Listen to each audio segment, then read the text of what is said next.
melodious voice. If you see the list of singers, many are non-veg, many are veg also.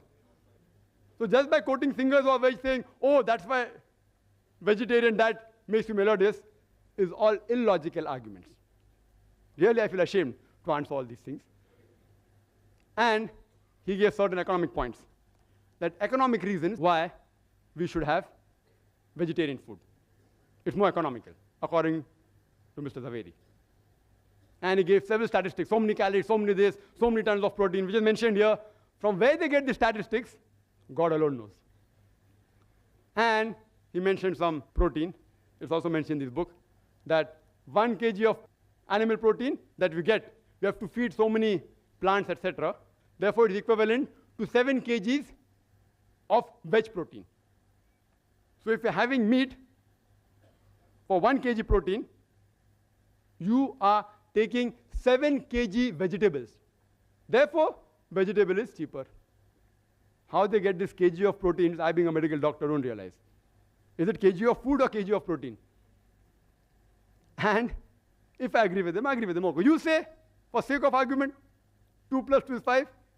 I agree, and then ask you, let's see, take 2 rupees, give me 5 rupees. Take 2,000, give me 5,000. Similarly, if I agree it is right, all the statistics, then I tell that the vegetarians, they should thank the non-vegetarians. You know why? Because if we would not have slaughtered the animal for food, it would have lived for another 5 to 10 years. And in that time, you would have had the vegetables of 7 to 8 people for a few years. So you should thank us from preventing the animal from eating your vegetable food. Furthermore, he gave the calculation from some record, from where, I don't know. 1:14. The land that you graze required for animal is 14 times more than the land required for food, etc. Same example is given here, that the land required to produce 1 ton of beef, the same land you can feed 5 average families. 1 ton of beef is equivalent to 10 or 20 tons of veg food. And the land required to graze an animal can raise 5 average families. My early argument also holds good here. But besides that, these ideological vegetarians, they fail to realize that the animals graze on land which is unsuitable for growing crops. They eat the plants which is inedible for the human beings, like husk and stalks, corn stalks. They don't eat plants which are edible for the human beings. Yes, they can eat. But when they enter the fields, the farmer, but natural, takes them out of the field. Why? To cause loss. Yes, if you have excess of crop, etc., there are certain governments who even feed them.